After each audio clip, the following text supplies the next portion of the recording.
Hello friends, അസ്സലാമു അലൈക്കും. എല്ലാവരും സുഖമായിട്ടിരിക്കുന്നു വിശ്വസിക്കുന്നു. അപ്പോൾ നമുക്കിന്നൊരു സിമ്പിളായിട്ട് നമ്മുടെ വീട്ടിലൊക്കെ പ്രത്യേകിച്ചൊന്നും ഇല്ലാന്നുണ്ടെങ്കിൽ കുറച്ച് മീൻ ഒക്കെ വറുത്തിട്ട് കുറച്ച് മോര് കാച്ചി ചമ്മന്തിയൊക്കെ ആക്കിയിട്ടുള്ളൊരു സിമ്പിളായിട്ടുള്ള ഒരു ഊണ് എങ്ങനെയാണെന്ന് നോക്കാം കേട്ടോ. അപ്പോൾ ആദ്യമായിട്ട് നമുക്ക് മോര് കറി വെക്കാനായിട്ട് ചട്ടി അടുപ്പത്ത് വെച്ച് എണ്ണ ഒഴിച്ച് ചൂടാകുമ്പോൾ നമ്മുടെ കടുക് ഇട്ട് കൊടുക്കാം.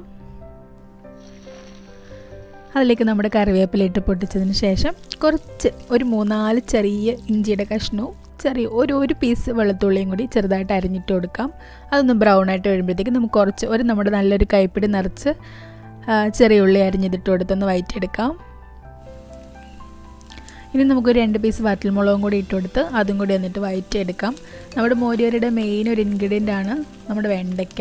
ഇത് നമുക്ക് പാവയ്ക്കൊണ്ടും ചെയ്യാം കേട്ടോ. ഞാൻ 1 കപ്പ് വെണ്ടയ്ക്ക, പിഞ്ച് വെണ്ടയ്ക്കാണ് അരിഞ്ഞെടുത്ത് അതും കൂടി ഇട്ട് നന്നായിട്ടൊന്ന് ഫ്രൈ ആക്കി എടുക്കുന്നുണ്ട്. ഇതിൽ തന്നെ ഇട്ട് പെതുക്കെ ഫ്രൈ ആക്കി എടുത്താൽ മതി കേട്ടോ. നമ്മൾ സാധാരണ തേങ്ങ അരച്ച് മോരുകറി വെക്കുന്നതിന് പകരമായിട്ട് ഒരു പ്രത്യേകതയ്ക്ക് വേണ്ടിയിട്ട് ഇങ്ങനെ ഒന്ന് ട്രൈ ചെയ്ത് നോക്കണം കേട്ടോ. അപ്പോൾ നമ്മൾ കുറച്ച് ഉപ്പും കൂടി ഇട്ടെടുത്ത് നന്നായിട്ടൊന്ന് വഴറ്റിയെടുക്കുന്നുണ്ട്. ഉപ്പിട്ട് കഴിയുമ്പോൾ പെട്ടെന്ന് തന്നെ ഫ്രൈ ആയിട്ട് കിട്ടും. ഇനി നമുക്ക് മോരുകറിയിലേക്ക് ആവശ്യമായിട്ടുള്ള മഞ്ഞൾപ്പൊടി ഞാൻ ഇവിടെ തന്നെ ഇട്ട് കൊടുക്കുന്നുണ്ട്. ഒരു 1/2 ടീസ്പൂൺ നമ്മുടെ ജീരകത്തിൻ്റെ പൊടിയും കൂടി ഇട്ട് കൊടുത്ത് നന്നായിട്ട് മിക്സ് ചെയ്തെടുക്കുന്നുണ്ട്. വേറെ പൊടി മസാല കാര്യങ്ങളൊന്നും ഇനിയില്ല. നമുക്കിത് ചെറുതായിട്ട് ഈ എണ്ണയിലിട്ട് തന്നെ നന്നായിട്ടൊന്ന് ഫ്രൈ ആക്കി എടുക്കാം. ഒരുപാട് ഡീപ്പ് ഫ്രൈ ആവേണ്ട കാര്യമില്ല, എന്നാൽ ഒന്ന് നന്നായിട്ട് വേറിട്ട് നിൽക്കുന്ന രീതിയിൽ. ഇനിയിപ്പോൾ നമ്മുടെ മോരൊഴിക്കുമ്പോൾ മോരിനുള്ള ഉപ്പും കൂടി ഞാൻ ഇതിലേക്ക് തന്നെ ആഡ് ചെയ്ത് കൊടുക്കുന്നുണ്ട്. മോര് ഒഴിച്ചിട്ടും നമുക്ക് ആഡ് ചെയ്ത് കൊടുക്കാം കേട്ടോ. ഇതിലേക്ക് ഞാൻ 1.5 കപ്പ് മോരൊഴിച്ച് കൊടുക്കുന്നുണ്ട്. ഈ മോരൊഴിക്കുന്ന സമയത്ത് ഒന്നെന്നുണ്ടെങ്കിൽ ഫ്ലെയിം നന്നായിട്ട് സിമ്മിലിട്ടിട്ടും തിളച്ച് പോകും തോന്നുകയെന്നുണ്ടെങ്കിൽ പിന്നെ അത് ഫ്ലെയിം ഓഫ് ചെയ്തേക്കുക. അല്ലെന്നുണ്ടെങ്കിൽ പിരിഞ്ഞു പോവും. അല്ലാന്നുണ്ടെങ്കിൽ ഫ്ലെയിം സിമ്മിലിട്ടിട്ട് പെതുക്കനെ ഇതുപോലെ ഒന്ന് ഇളക്കി കൊടുക്കാം. ഞാൻ മോരിൽ വേറെ പ്രത്യേകിച്ച് വെള്ളമൊന്നും ആഡ് ചെയ്തിട്ടില്ല. ആ മോര് അതുപോലെ തന്നെ കട്ടിക്കാൻ ഒഴിച്ചു കൊടുത്തിട്ടുണ്ട്. ചില ടൈമിൽ മോരിൽ വെള്ളം എക്സ്ട്രാ ആഡ് ചെയ്തിട്ട് ഉണ്ടാക്കലുണ്ട്. പക്ഷേ ഈ ഒരു വെണ്ടയ്ക്ക മോരുകറി, പാവയ്ക്ക മോരുകറിയൊക്കെ ഉണ്ടാക്കുമ്പോൾ വെള്ളം ഒഴിക്കാണ്ട് ചെയ്യുമ്പോഴാണ് ഒരു നല്ല കുറുകുറാന്നിരിക്കുമ്പോഴാണ് നല്ലൊരു ടേസ്റ്റ് കിട്ടുന്നത്. അപ്പോൾ നമ്മുടെ മോരിൻ്റെ പരിപാടി ഇത്ര തന്നെ ഉള്ളൂ. ഇനി നമുക്കിത് നന്നായിട്ടൊന്ന് മിക്സ് ചെയ്ത് അടച്ച് മാറ്റി വെക്കാം. ഇനി നമ്മുടെ സാധാരണ ഒരുപാട് പ്രത്യേകതകളൊന്നും ഇല്ലാതെ സാധാരണ രീതിയിൽ സിമ്പിളായിട്ട് മീൻ വറുക്കാനുള്ള മീൻ മസാല എങ്ങനെയാണെന്ന് നോക്കാം. അതിനൊരു 1/2 ടീസ്പൂൺ മഞ്ഞൾപ്പൊടി ഞാൻ വെച്ചിട്ടുണ്ട്. ഞാൻ കുറച്ച് തോനെ മീൻ വറുക്കുന്നുണ്ട് കേട്ടോ. പിന്നെ ഒരു 3 ടേബിൾ സ്പൂൺ നിറയെ മുളക് പൊടി എടുക്കുന്നുണ്ട്. എനിക്ക് കുറച്ച് തോനെ മീൻ വറുക്കാനുണ്ട് കേട്ടോ. 1 കിലോ അടുപ്പിച്ചുള്ള മീൻ ഞാൻ വറുക്കുന്നുണ്ട്. പിന്നെ നമുക്കതിലേക്ക് ഒരു 1.5 ടീസ്പൂൺ അടുപ്പിച്ച് കുരുമുളക് പൊടി ഇട്ടെടുത്തിട്ടുണ്ട്. ഇനി അതിലേക്ക് ആവശ്യമായിട്ടുള്ള ഉപ്പ്, പിന്നെ കുറച്ച് കറിവേപ്പില ഒന്ന് കൈ കൊണ്ട് നുറുക്കിയതോ അല്ലെങ്കിൽ കത്രിക കൊണ്ട് കണ്ടിച്ചോ അതും കൂടി എന്നിട്ട് കൊടുക്കുന്നുണ്ട്. ഇനി നമുക്ക് മസാലയ്ക്ക് ആവശ്യമായിട്ടുള്ള വെള്ളം ഒഴിച്ചു കൊടുത്ത് മസാല നന്നായിട്ടൊന്ന് മിക്സ് ചെയ്തെടുക്കാം. ഇനി ഇതിലേക്കൊരു ചെറിയൊരു പീസ് നാരങ്ങയും കൂടി ആവശ്യമുണ്ട്. ചെറിയൊരു പീസിൻ്റെ ഒരു അരമുറി നാരങ്ങയും കൂടി ഇതിലേക്കൊന്ന് പിഴിഞ്ഞു കൊടുക്കുന്നുണ്ട്. മസാല എപ്പോഴും ഈ ഒരു തിക്കിൽ തന്നെ ഉണ്ടാവണം കേട്ടോ. ഒരുപാട് വെള്ളം പോലെ ആയിക്കഴിഞ്ഞാൽ മീനിൽ മസാല പിടിക്കില്ല.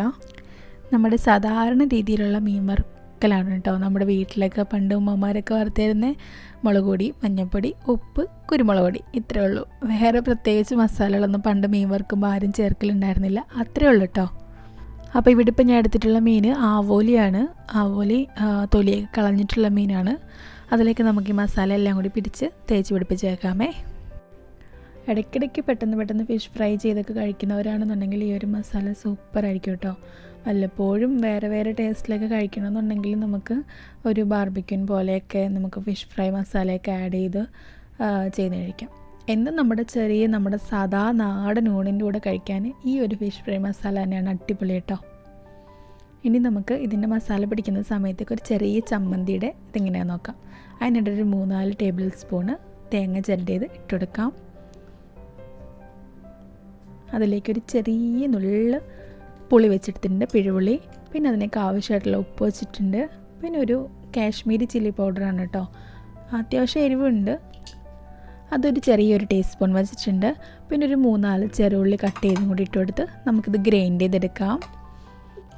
അത് ഗ്രൈൻഡ് ചെയ്ത് വെച്ചിട്ട് നമുക്കിനി ഫിഷ് ഫ്രൈ ചെയ്യാൻ പോവാം. അപ്പോൾ നമ്മുടെ ഫിഷ് ഫ്രൈക്ക് തന്നെ ഞാനിവിടെ കോക്കനട്ട് ഓയിലാണ് ഒഴിച്ചു കൊടുക്കുന്നത്. പിന്നെ പ്രത്യേകിച്ചൊന്നുമില്ല, നമ്മുടെ ഓയിൽ നന്നായിട്ടൊന്ന് ചൂടായി വരുമ്പോഴത്തേക്ക് ചൂടായോ നോക്കുക. എന്നിട്ട് നമ്മുടെ ഫിഷ് എല്ലാം കൂടി പറക്കിയിട്ട് നല്ല കറുമുറാന്ന് ഫ്രൈ ചെയ്തെടുക്കുക.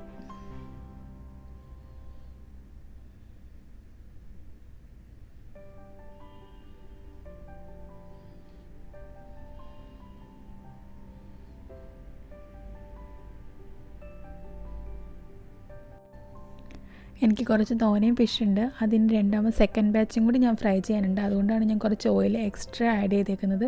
ഇത്രയും ഓയിലൊഴിച്ച് ഫിഷ് ഫ്രൈ ചെയ്യുന്നതിനെക്കാട്ടിലും നല്ലത് എപ്പോഴും കുറച്ച് ഓയിലൊഴിച്ചിട്ട് അതിൽ ഫിഷ് ഫ്രൈ ചെയ്ത് ആ ഓയിൽ ഫിഷ് ഫ്രൈ ചെയ്ത് കഴിയുമ്പോൾ തന്നെ ഓയിലും പറ്റി നമ്മുടെ മസാല അതിനകത്ത് ഇങ്ങനെ മുരിഞ്ഞ് കിടന്നിട്ട് അതും കഴിക്കാൻ കിട്ടുന്നത് തന്നെയായിരിക്കും കറക്റ്റായിട്ടുള്ള ഫിഷ് ഫ്രൈ ചെയ്യുന്നതിൻ്റെ ഒരു രൂപം കേട്ടോ.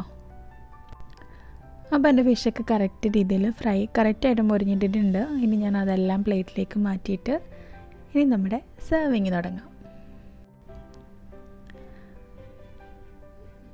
ഇനി നമ്മുടെ ചൂട് ചോറ് അങ്ങോട്ട് വിളമ്പി കൊടുക്കുക.